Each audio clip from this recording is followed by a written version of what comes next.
आज भोपाल लोकसभा प्रत्याशी आलोक शर्मा नामांकन भरेंगे। दरअसल नामांकन रैली और जनसभा में शामिल होने के लिए दिग्गज नेता मौजूद रहेंगे भारतीय जनता पार्टी के, जिसमें प्रदेश के मुख्यमंत्री डॉक्टर मोहन यादव, पूर्व मुख्यमंत्री शिवराज सिंह चौहान मौजूद रहेंगे। सुबह 10:30 बजे नामांकन से पहले जनसभा भी करेंगे।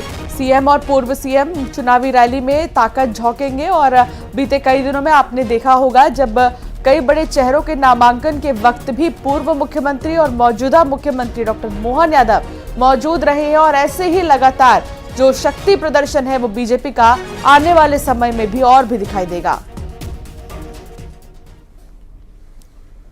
और सीएम डॉक्टर मोहन यादव आज भी चुनाव प्रचार करेंगे और पूरी ताकत झोंकेंगे। सीएम का मिनट टू मिनट कार्यक्रम क्या रहेगा, आइए बताते हैं आपको। दोपहर 12:30 बजे सागर में स्थानीय कार्यक्रम में वो शामिल होंगे। बीजेपी प्रत्याशी लता वानखेड़े के पक्ष में प्रचार करेंगे। आपको बताते चलें कि दोपहर 1:30 बजे भिंड में चुनावी सभा को वो संबोधित करेंगे और शाम के वक्त पन्ना के पवई में एक रोड शो में भी मुख्यमंत्री डॉक्टर मोहन यादव को शामिल होना है। ताबड़तोड़ चुनाव प्रचार अभियान में जुटे मुख्यमंत्री डॉक्टर मोहन यादव आज भी इसे जारी रखेंगे। सीएम का मिनट टू मिनट कार्यक्रम भी हम आपको साथ साथ बता रहे हैं कि आज कहां कहां उन्हें चुनावी कार्यक्रमों में शामिल होना है।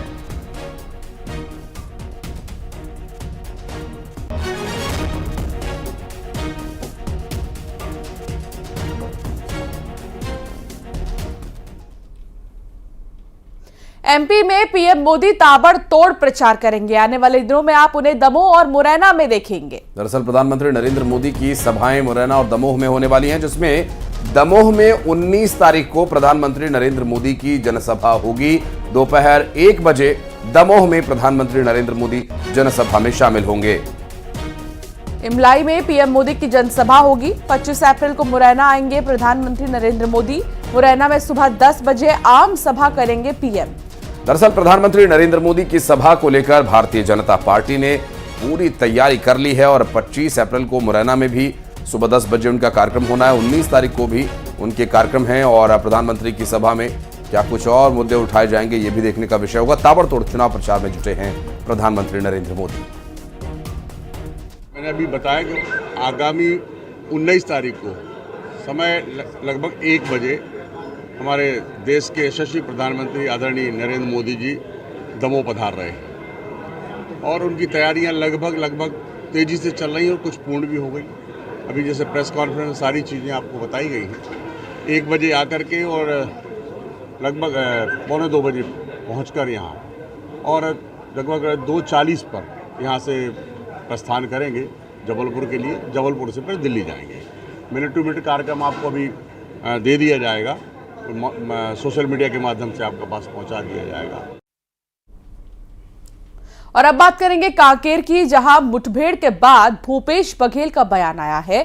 भूपेश बघेल ने एनकाउंटर पर एक तरह से सवाल उठाते हुए फर्जी बता दिया और इस पूरे मामले ने तूल पकड़ा तो एक और बयान आया और इस बयान में उन्होंने सुरक्षा बलों की तारीफ की, मुठभेड़ को बड़ी सफलता बताया और उधर बघेल के बयान पर बीजेपी ने कड़ी प्रतिक्रिया दी है। साथ ही बघेल को फर्जी मुठभेड़ बताने को प्रमाणित करने की चुनौती दे दी है।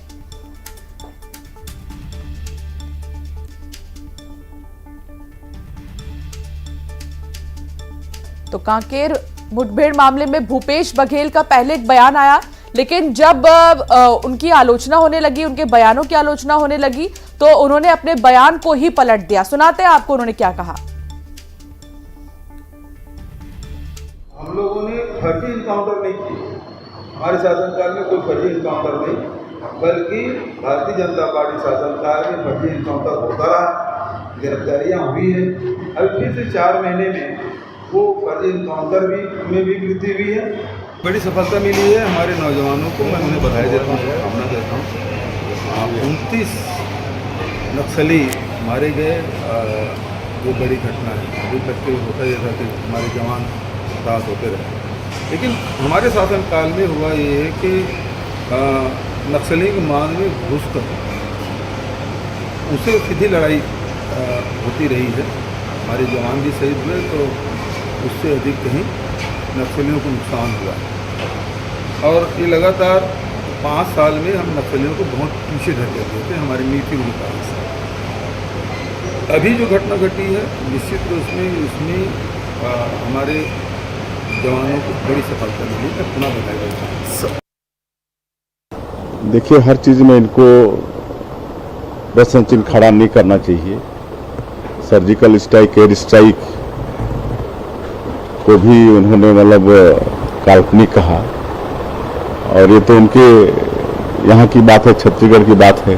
अगर यहीं कहीं यहाँ किसी भी तरह से अगर ये फर्जी है तो उसको प्रमाणित करें। ये दुखद है कि जो प्रदेश के मुख्यमंत्री रहे भूपेश बघेल जी, वो कल कह रहे हैं कि एनकाउंटर फर्जी है। भाजपा की सरकार में ऐसे, भैया ये मतलब जिन जवानों को मैं देख कर आया हूं, क्या फर्जी ढंग से उनको मारा गया है? जितने असला बरामद हुए हैं वो फर्जी हैं, वर्दीधारी सारे हैं वो फर्जी हैं। अब इस तरह से कह के फिर से विषय को बदल देना, ये बहुत गलत बात है। और रायपुर में डिप्टी सीएम अरुण साव ने कांग्रेस प्रवक्ता सुप्रिया सुले द्वारा नक्सलियों को शहीद बताने पर उन पर निशाना साधा। उन्होंने कहा कि कांग्रेस के प्रवक्ता द्वारा नक्सलियों को शहीद कहा जाना दुर्भाग्यजनक है। मुठभेड़ में मारे गए नक्सलियों को शहीद कहकर कांग्रेस ने लोकतंत्र पर प्रहार किया। ये देश के सुरक्षा बलों पर प्रहार है। दरअसल उनकी बहादुरी को लेकर भी सवाल है ये, और छत्तीसगढ़ की जनता पर प्रहार उन्होंने कहा। साथ ही कहा कि कांग्रेस ने छत्तीसगढ़ को नक्सलवाद में झोंका था और यह बयान नक्सलियों का समर्थन करने वाला है और बेहद दुर्भाग्यपूर्ण है। कांग्रेस पार्टी के प्रवक्ता द्वारा नक्सलियों को शहीद कहा जाना ये अत्यंत दुर्भाग्यजनक है, निंदनीय है। ये मुठभेड़ में मारे गए नक्सलियों को शहीद कहकर कांग्रेस पार्टी ने लोकतंत्र पर प्रहार किया है। और अब बात बिलासपुर की करेंगे, जहां बिलासपुर में लव जिहाद का मामला सामने आया। दरअसल आरोपी पर युवती से रेप का आरोप है और शादी का झांसा देकर शारीरिक शोषण करने का आरोप इस पर लगा। अश्लील वीडियो वायरल करने की भी धमकी तक दी गई।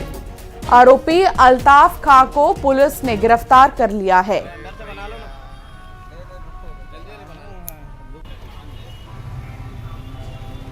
कि 2 लाख रुपए भी उसने अपने अकाउंट पे ट्रांसफ़र किया है वो पैसा।